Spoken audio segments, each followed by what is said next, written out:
Bien, mis hermanos, es un gozo poder participar juntos una vez más del estudio de la palabra del Señor. Y vamos a elevar nuestro corazón al Señor una vez más en oración antes de abrir la santa palabra. Ya hemos orado, pero no está de más pedir al Señor una vez más que siga guiando nuestra mente y que su palabra pueda obrar con poder en nuestras vidas. Así que de la manera más reverente que nos sea posible, vamos a presentarnos ante el Señor. Eterno y poderoso Padre, estamos ante ti, indignos y merecedores de tu gracia, de tus bendiciones, pero a ser objeto de tu gran amor, de tu gran misericordia. Esperamos, Señor, hoy que tu presencia siga asistiéndonos, que tu Espíritu siga moviendo nuestro corazón, nuestra mente, todo nuestro ser, y que tu palabra pueda llegar hasta lo más profundo de nuestra vida, obrando la transformación, la renovación, obrando la purificación que necesitamos a fin de poder estar capacitados para enfrentar los momentos que nos quedan de la carrera y sabiendo que son los más trágicos de la historia de la humanidad. Imploramos, oh Señor, que sea la asistencia todopoderosa de tu Espíritu quien nos sostenga y eleve nuestra comunión contigo, nuestra relación contigo, de tal manera que podamos estar a la altura de los grandes hombres de fe que en el pasado, tras librar grandes batallas, han salido victoriosos. Levántanos con tu asistencia y dirección, en el nombre poderoso de Jesús, nuestro gran Salvador y nuestro gran modelo y ejemplo. Amén y amén. Bien, mis hermanos, ayer estuvimos viendo hasta el versículo 1 de Hebreos 12 y concluíamos en que tenemos una carrera para la cual necesitamos despojarnos, para la cual necesitamos desprendernos de todo el peso. Y al final de la presentación veíamos cómo allí se nos señala que tenemos testigos que observan nuestro caminar y que estimulan, algunos de esos testigos estimulan nuestra fe y nuestra experiencia, otros repasan nuestra vida para ver si corresponde con lo que la palabra de Dios nos ha señalado. Hoy vamos a examinar el versículo 2 de Hebreos 12 que dice: puestos los ojos en Jesús, el autor y consumador de la fe, el cual, por el gozo que le fue propuesto, delante de él sufrió la cruz, menospreciando la vergüenza, y se sentó a la diestra del trono de Dios. Encontramos allí actividades que Jesús realiza, varias labores que Jesús realiza y a través de las cuales el Señor quiere señalarnos un camino a través del cual caminar. Las actividades que están señaladas en este pasaje, desarrolladas por Jesús, son para nosotros una muestra, un, un poste en el camino, una huella a través de la cual nosotros necesitamos transitar. Y el pasaje está diciéndonos que necesitamos poner los ojos en uno que es el fin de la meta. Necesitamos poner los ojos en uno que es la razón de ser del llamamiento por el cual estamos aquí y para el cual hemos sido elegidos por el Señor. Jesús es la meta suprema. Ser, como hemos cantado en el himno, ser semejantes a Jesús.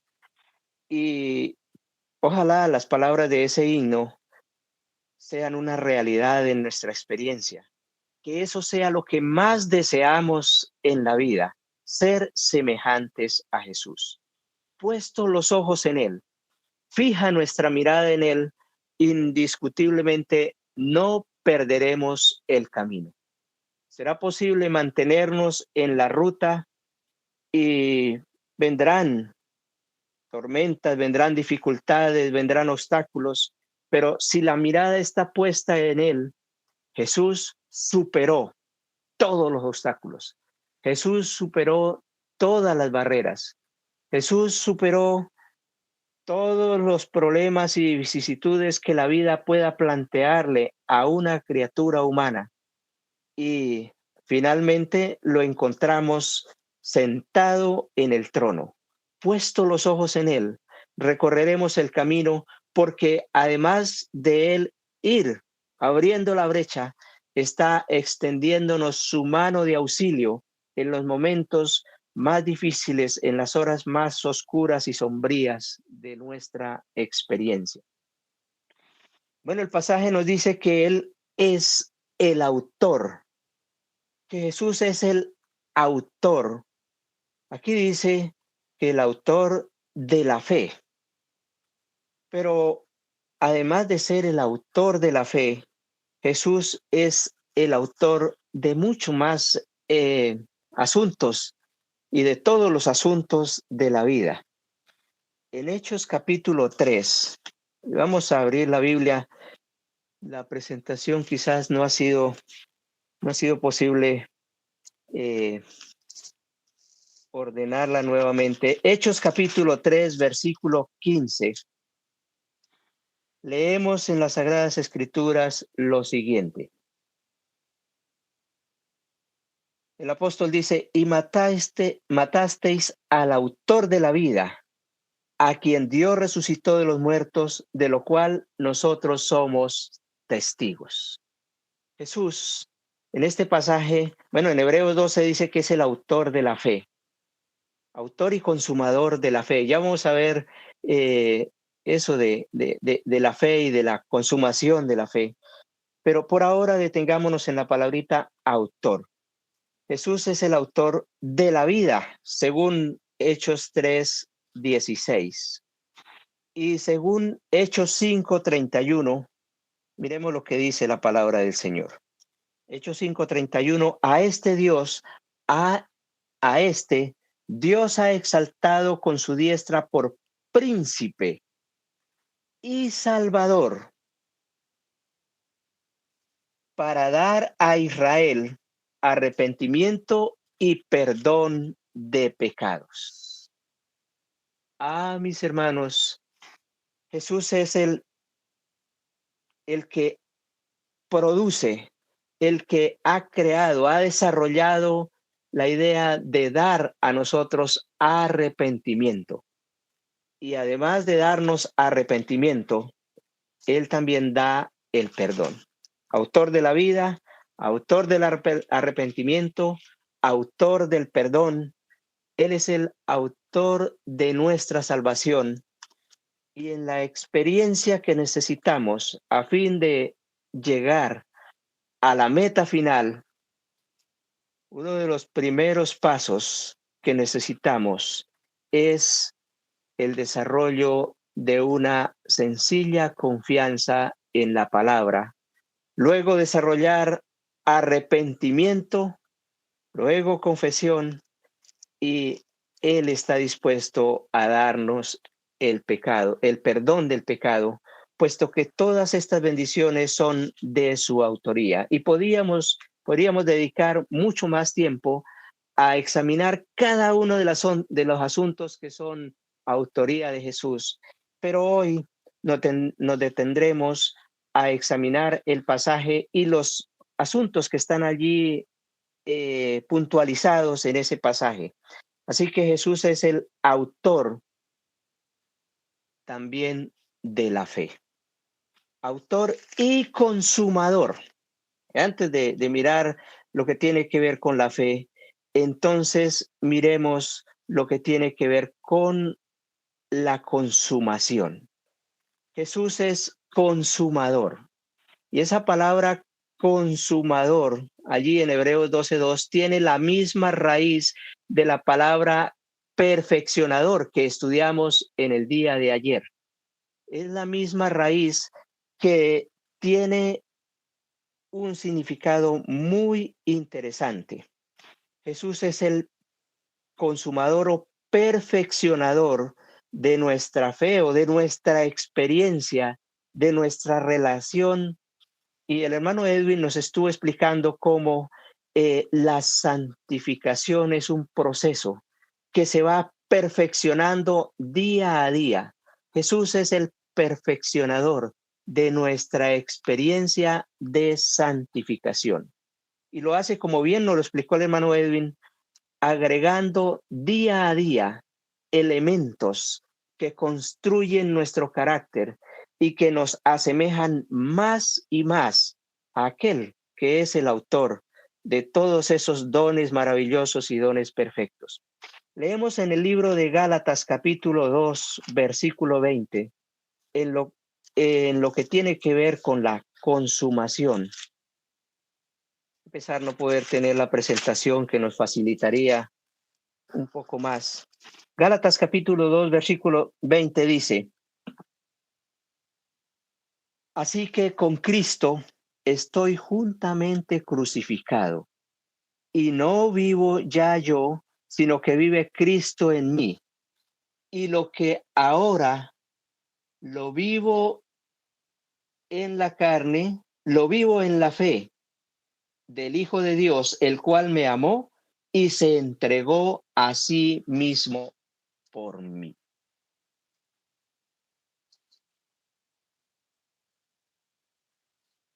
Este es un pasaje muy interesante que nos muestra el desarrollo de una experiencia de crecimiento y de acercamiento al Señor.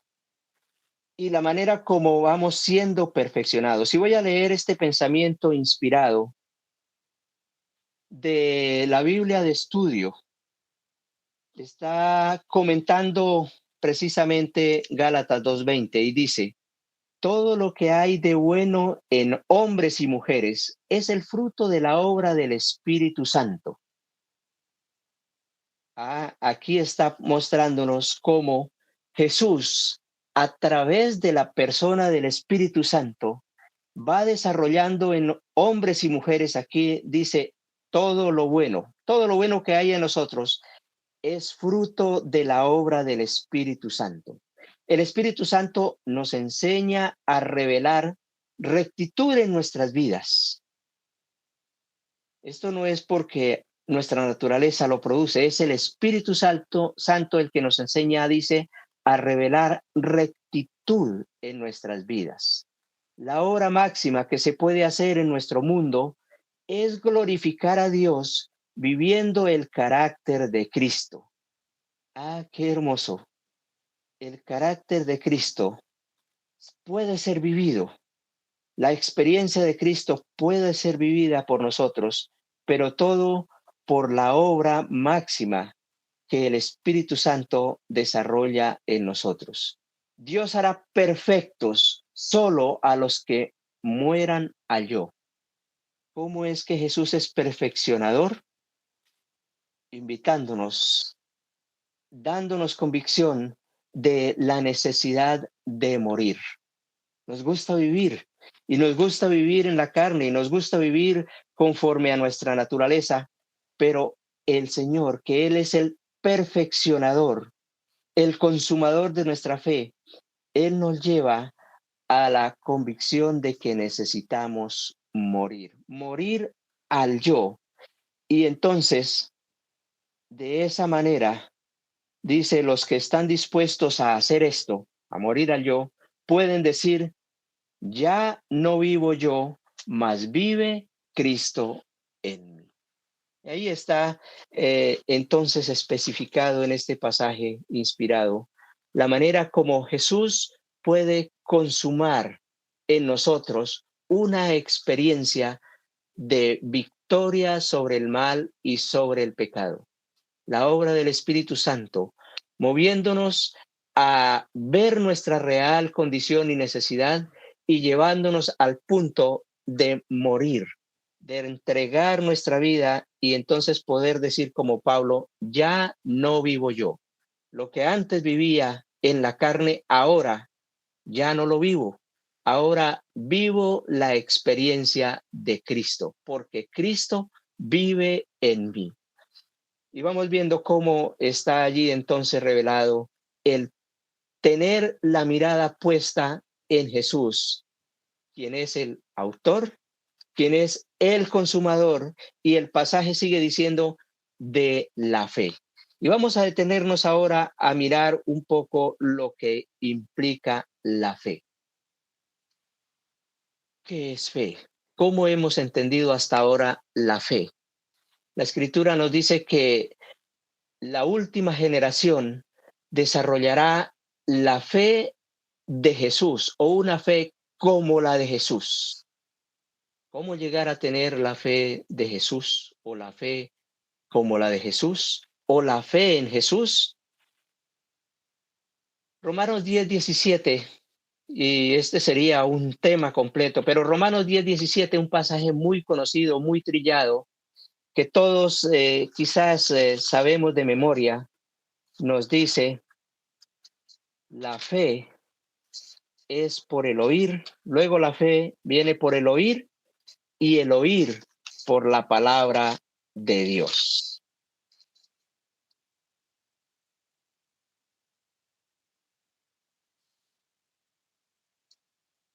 Perdón, 10:17 de Romanos, sí. Así que la fe viene por el oír y el oír por la palabra de Dios. Bueno, aquí tenemos el pasaje en pantalla. Gracias, hermano Juan. Qué interesante. La fe es un principio activo. La fe es un principio que también es de origen divino, que también proviene de Dios. Es un don, es un regalo. Y en esta declaración que ustedes pueden ver en pantalla, leemos lo que el Señor señala con respecto a la fe. Muy bien. La fe no es el fundamento de nuestra salvación, sino la gran bendición, el ojo que ve, el oído que oye, los pies que corren, la mano que se aferra, es el medio, no el fin. Bueno, este es un pasaje muy interesante de la hermana de Huay, y dice lo que no es la fe. La fe es el ojo que ve, la mano que se aferra, es un, como señalábamos, es un principio activo. Bueno, se nos fue la pantalla la presentación y no logro aquí encontrar todo el pasaje. Acá lo tengo. La fe no es el fundamento de nuestra salvación, sino la gran bendición. Qué hermoso es saber que la fe es una bendición que proviene, como señalábamos, de lo alto. Es la gran bendición. Es el ojo que ve, el oído que oye, los pies que corren, la mano que se aferra. Es el medio, no es el fin. Es un elemento que nos permite alcanzar un propósito. Si Cristo dio su vida para salvar a los pecadores, ¿por qué no apoderarnos de esa bendición? La bendición de la salvación. Mi fe se aferra de ella, de la salvación. De ese modo, mi fe es la certeza de las cosas que se esperan, la convicción de las cosas que no se ven. De modo que en reposo y creyendo, tengo paz con Dios por medio del Señor Jesucristo. Qué maravilloso es tener en Jesús alguien que nos da la gran bendición de la fe, que pone en nosotros, bueno, por haber vivido una experiencia de fe y por ser el autor de la fe, Jesús puede poner en nosotros una semilla que puede desarrollarse, una semilla que se llama fe y que puede desarrollarse y que puede crecer a partir de lo que leímos en Romanos, a partir de la palabra. La palabra implantada en nosotros, la palabra puesta en nuestra mente, nos da motivos para creer, para desarrollar fe. Y no sé si es posible que, que viéramos en pantalla una presentación de una ilustración, un ejemplo de lo que es la fe como un principio activo.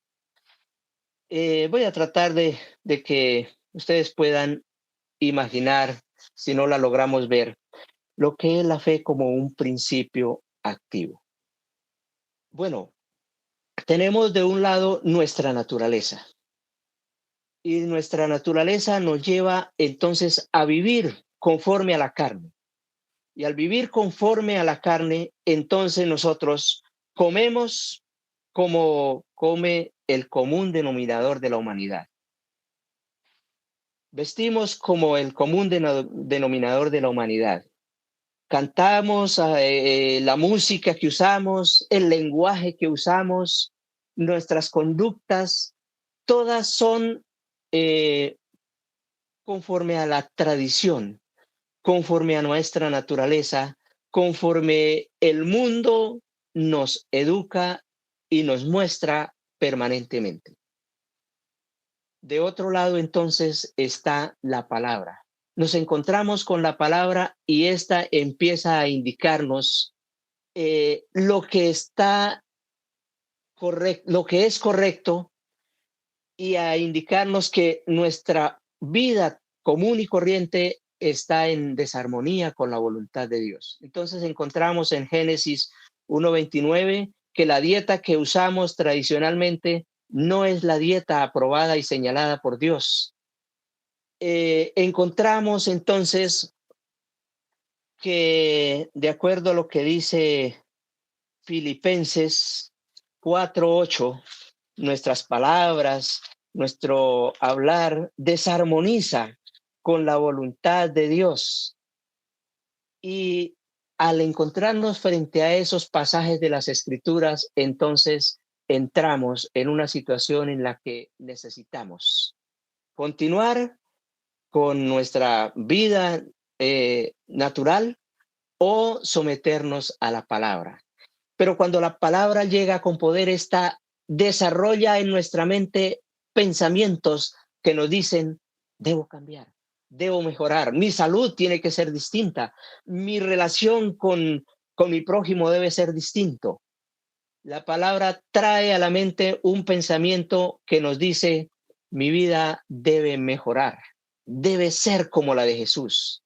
Y ahora entonces eh, esos pensamientos nos ponen frente a una realidad. Somos impotentes.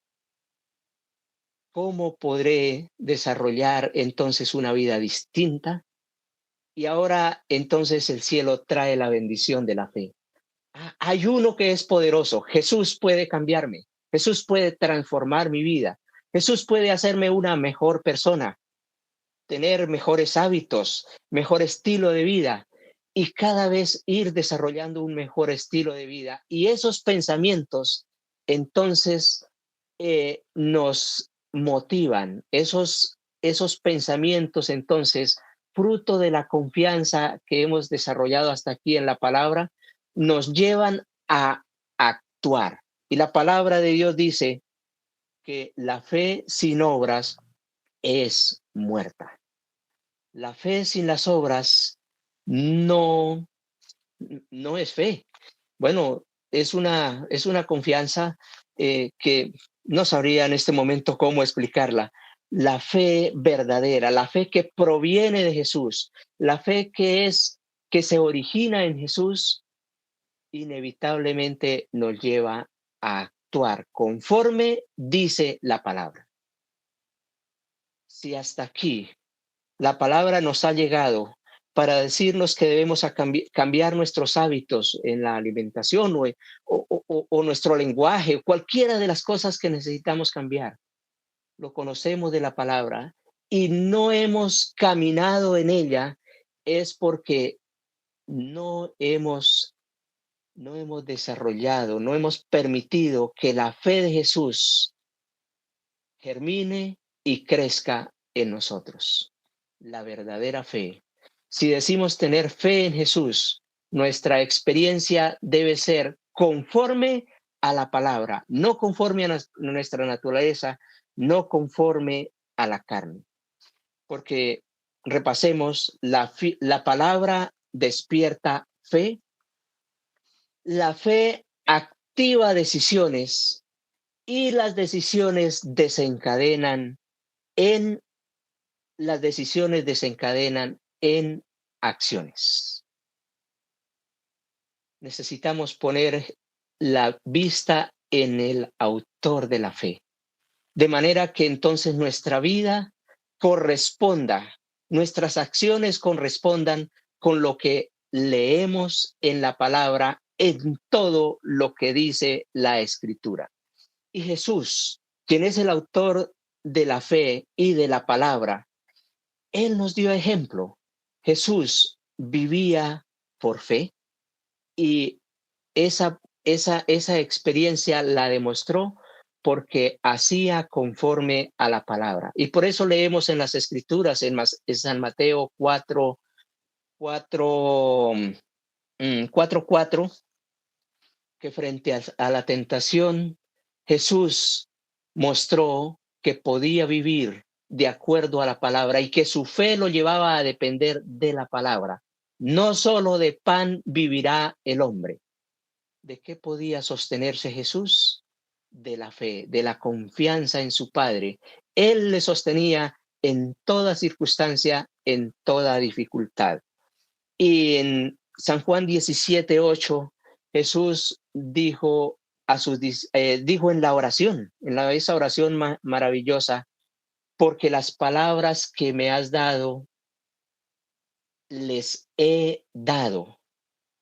Las palabras que me diste, les he dado. Jesús recibía la palabra, la compartía, la vivía. Jesús vivía por la palabra, vivía en la palabra y vivía de la palabra. Qué hermoso es que entendamos esa experiencia de Jesús, que siendo el autor de todas las cosas, al humanarse, necesitó vivir, vivir una experiencia de fe basada en la palabra. Experiencia que ustedes y yo necesitamos emular si tenemos los ojos puestos en el autor y consumador de la fe. Seguimos desglosando el pasaje de Hebreos 12:2, el cual por el gozo que le fue propuesto. Vamos a mirar el gozo de Jesús. ¿En qué se gozaba Jesús? Bueno, antes de mirar los gozos de Jesús y el gozo más grande de Jesús, pensemos por un momento en qué nos gozamos los humanos hoy en día. ¿De qué nos gozamos? Acumulando bienes. Nuestro gozo está en disfrutar de placeres. Nuestro gozo está en vivir una vida de comodidades, en tener muchos amigos, disfrutar con ellos.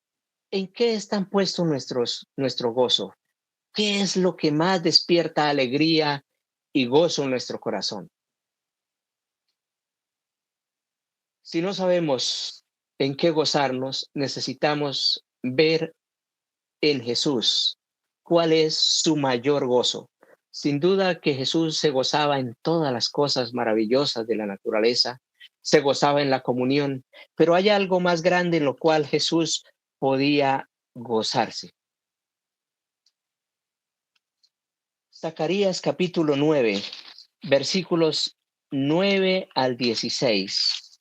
Y vamos a mirar rápidamente ese pasaje para detenernos especialmente en el versículo 16. Zacarías 9, a partir del versículo 9 leemos: Alégrese mucho, hija de Sión, da voces de júbilo, hija de Jerusalén.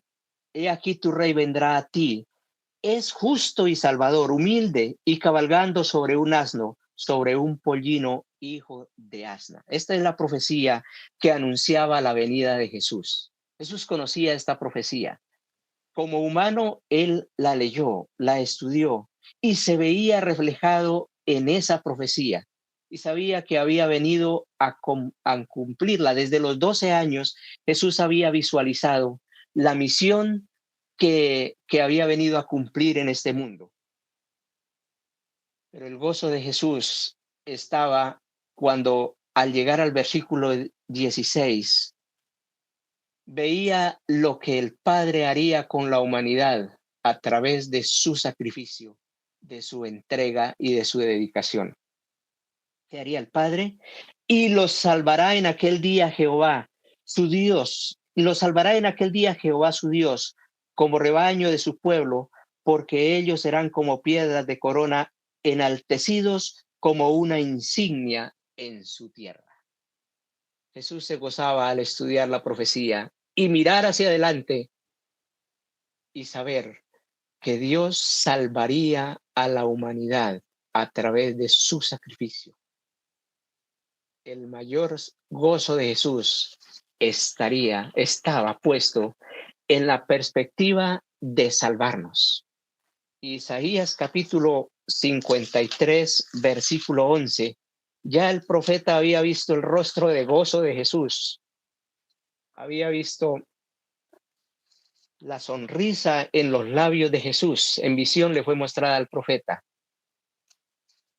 Y le había visto gozándose en el fruto de su trabajo. El gozo que le fue propuesto a Jesús, el gozo de salvar a la humanidad. Por ese gozo, por esa felicidad que sentía de ver salvada a la humanidad, entonces el pasaje de Hebreos dice que menospreció, subestimó, vio como con insignificancia, como algo sin importancia, sin mayor trascendencia, la muerte, el dolor, el sacrificio, la entrega, la dedicación, el cual por el gozo que le fue propuesto, el gozo de salvar a la humanidad, entonces menospreció la muerte, sufrió la muerte y menospreció el sufrimiento, no le puso atención al dolor porque por encima de la muerte estaba la salvación de la humanidad. Y eso traía satisfacción a su vida, eso traía satisfacción a su corazón. Ese gozo que Jesús sintió, el gozarse en poder ver a otros salvos, el poder testificar a otros de que es posible vencer el pecado, gozo le llevó a padecer y a soportar tanta ignominia, tantos golpes, tantos azotes, tanto dolor, a soportar con paz en su corazón los insultos y finalmente la muerte. Bueno, hasta aquí hemos visto a Jesús. Hasta aquí tenemos a Jesús como aquel que inspira nuestro caminar. Tenemos a Jesús como un testigo que nos muestra el camino, como un testimonio vivo de que es posible recorrer la senda de comienzo a final, sin tropezar, sin caer, y es posible llegar a la meta. El pasaje de Hebreos 12 termina diciéndonos que ahora está sentado a la diestra en el trono junto con el Padre. Qué hermosa inspiración la que aquel acompañante quiere darnos. Qué maravillosa motivación quiere darnos Jesús. Ayer estudiamos del versículo 1 de Hebreos 12 que tenemos una gran nube de testigos. Y entre esos testigos, Jesús, el más grande de todos. Pero tenemos también en Hebreos 11 una lista amplia. Y allí no están nombrados todos los testigos, esos hombres y mujeres de fe que nos mostraron el camino en el pasado. Y hoy, en los minutos que me quedan, quiero que vayamos a través de la vida de dos hombres, rápidamente a través de la vida de dos hombres que al comienzo de la carrera, después de que el pecado se introdujo, nos dan muestras de lo que el Señor quiere hacer en su vida y en mi vida. Y tendré que ir rápido, solo resumiendo, porque es un capítulo completo, donde nos habla de varios personajes, y voy a destacar en el capítulo de Patriarcas y Profetas, ya titulado Set y Enot. Ustedes lo van a estudiar después con detenimiento. Voy a destacar algunos detalles solamente. De Adán, se nos dice, la de Adán fue una vida de tristeza, humildad y contrición. Esto después que salió del Edén. Tristeza, humildad y contrición. Creo que estas palabritas nos señalan de manera elocuente unas necesidades que nosotros tenemos. Necesitamos vivir una vida de tristeza por el pecado, de humildad y de contrición. Contrición es de vivir compungidos por el pecado. Y miremos cómo era la vida, cómo lo experimentó Adán. Cuando Adán salió del Edén, la idea de que tendría que morir le hacía estremecerse de terror. Conoció por primera vez la realidad de la muerte en la familia humana cuando Caín, su primogénito, asesinó a su hermano, lleno del más agudo remordimiento por su propio pecado. Destaco eso, agudo remordimiento por su propio pecado y doblemente acongojado por la muerte de Abel y el rechazamiento de Caín. Adán estaba abrumado por la angustia. La vida de Adán, el transitar, el caminar de Adán fue una vida de dolor y de angustia no por la culpa, sino por ver cómo se desarrollaban las consecuencias del pecado. Indiscutiblemente necesitamos comenzar por sentir dolor por la culpa, pero después de habernos deshecho de la culpa, porque Jesús nos limpia de la culpa, entonces necesitamos vivir una vida de constante vigilancia y remordimiento que nos permita despreciar el pecado al ver las consecuencias que éste trae. Y esa es la vida de Adán. Pero luego viene en ese capítulo la vida de Enoc. Y como el tiempo se nos esfumó prácticamente, quiero rápidamente resumir lo que este capítulo nos habla de Enoc. Rápidamente voy a dar sencillamente unos titulares de los párrafos maravillosos que aquí están en ese capítulo, que insisto, ustedes lo van a leer en casa. Hablando de la vida de Enoc, dice, amaba, temía y obedecía. Luego en otro párrafo dice, elevó su experiencia. Y vamos, esto que voy a leer aquí rápidamente, que es un resumen que tengo, ustedes lo van a ir poniendo en su mente como acciones que ustedes y yo necesitamos desarrollar. Amaba, temía y obedecía. Elevó su experiencia y comprendía mejor sus obligaciones. Aprendió la preciosa lección del amor. Estudiaba de día y de noche el sacrificio de Cristo. No había ocurrido el sacrificio de Cristo, pero ya él lo había mm, contemplado en visión. Sabía que este sería hecho realidad y estudiaba lo que sería el sacrificio de Jesús. Ustedes y yo tenemos la posibilidad de estudiar lo que fue el sacrificio de Jesús y lo que eso significa para nuestra experiencia. Compartía su experiencia con los demás.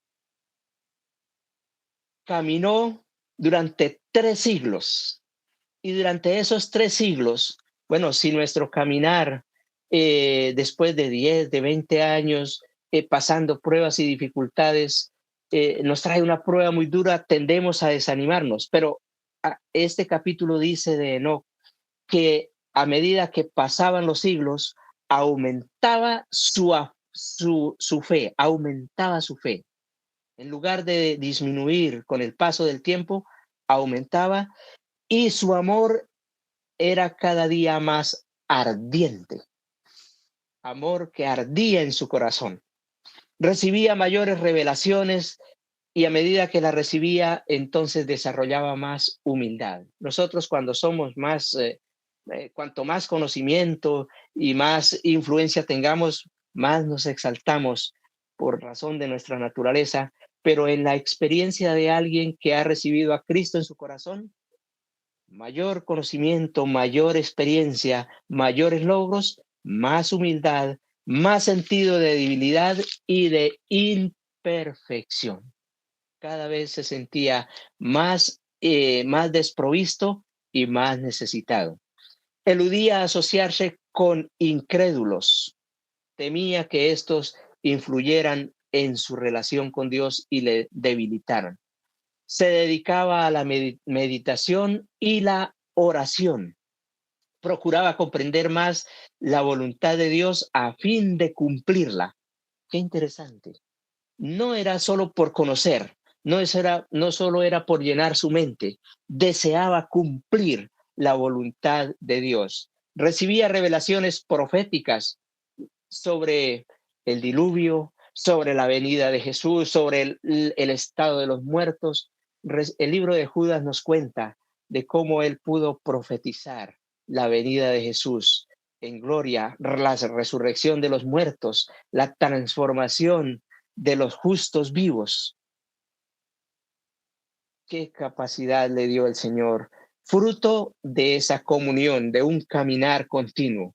Compartía esas revelaciones y los que creían en Dios lo buscaban para pedir consejo, para orar con él y pedir que les ayudara en la comprensión de las Sagradas Escrituras. Qué hermosa experiencia. Condenaba intrépidamente el pecado. Hoy, hoy en el cristianismo se ha desarrollado un lamentable fenómeno en el que se teme llamar al pecado por el nombre, porque tememos que entonces no lleguen a la fe las personas a quienes queremos alcanzar. Pero Enoc dice, condenaba intrépidamente el pecado. Después de trabajar por la gente, buscaba satisfacer su hambre y su sed de la verdad. Qué hermoso. El final de la experiencia de Enoc está marcado porque mantenía el principio establecido por Jesús en San Mateo capítulo 5. Bienaventurados los que tienen hambre y sed de justicia. Enoc era uno de los bienaventurados, fue uno de los bienaventurados, sigue siendo uno de los bienaventurados. La escritura tiene una promesa para los bienaventurados, muchas promesas, pero hay una dice, bienaventurados los de limpio corazón, porque ellos verán a Dios. Enoc vivió una vida limpia, un corazón limpio y tuvo el gozo de ver a Dios y seguirlo viendo, y aún lo está viendo, porque el testimonio de Génesis es, y caminó Enoc con Dios y desapareció porque se lo llevó Dios. La lectura bíblica de hoy, caminó Enoc con Dios. Qué hermoso caminar, 300 años, bueno, 365, pero la caminata más, más admirable es la que se desarrolló a partir de cuando le nació su primer hijo. 300 años de una caminata muy especial, muy de cerca, relacionándose de una manera tan estrecha con Jesús, que hoy Enoc se ha convertido en un referente de lo que Dios espera hacer con esta última generación.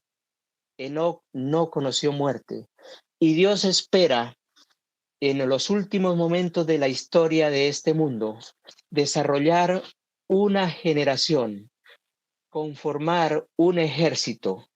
Apocalipsis 14 dice 144,000 que caminan con el Cordero por donde quiera que va. Y bueno, esa experiencia estamos llamados a vivirla ustedes y yo. Frente a la brevedad del tiempo, frente al desarrollo rápido de los eventos, deberíamos tener la convicción de que ustedes y yo podemos formar parte de ese gran ejército. En Apocalipsis 17:14 nos dice que el Cordero va a pelear contra las fuerzas de Satanás, contra los ejércitos de Satanás, que están conformados por ángeles y por hombres, también dispuestos a guerrear contra la verdad.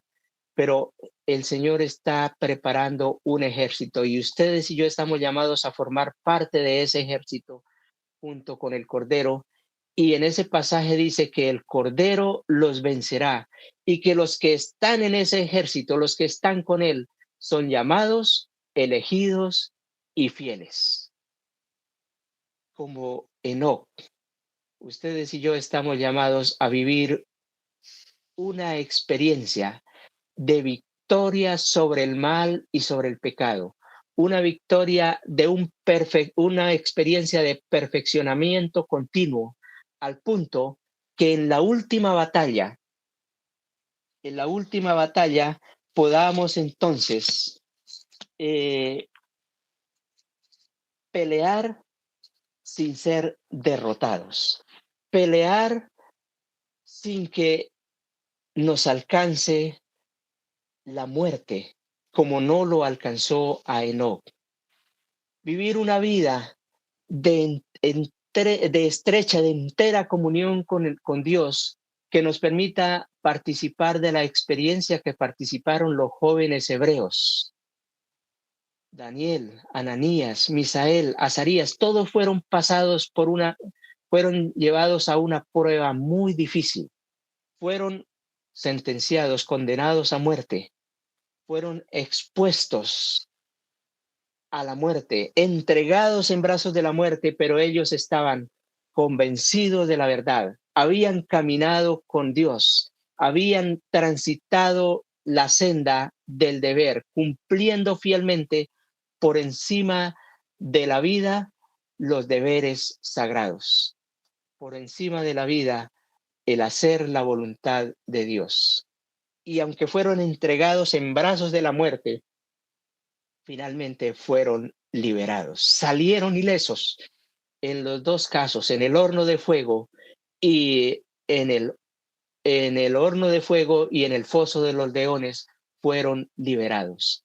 La última generación librará las más grandes batallas y necesitamos ejercitarnos para librar esa batalla, pero con toda seguridad, como Noé no conoció muerte, como los jóvenes hebreos que fueron rescatados de la muerte, tenemos la promesa de la liberación. Y por razón del tiempo, solo les invito a que lean el capítulo del conflicto de los siglos titulado La liberación del pueblo de Dios. Y en ese capítulo se nos muestra cómo en medio de las más grandes dificultades finalmente aparece Jesús. Aparece Jesús para decirnos, levantaos. Pronto Jesús ha de venir a decirnos, levantaos. Y al levantar la vista, podremos entonces contar con la protección en los momentos más oscuros de la historia de la humanidad. Qué bendición, qué promesa tenemos. Jesús acompañó a Enoc en todo el camino. Jesús acompañó a los jóvenes hebreos en todo el camino. Jesús los acompañó aún dentro del horno. Y el testimonio del rey fue: echamos 3 y veo 4. Y el cuarto es semejante al Hijo de los dioses. Jesús quiere caminar a nuestro lado. Es Él, ese acompañante imprescindible. No podemos alejarnos de Él ni un instante. Que Dios nos bendiga en esta hora.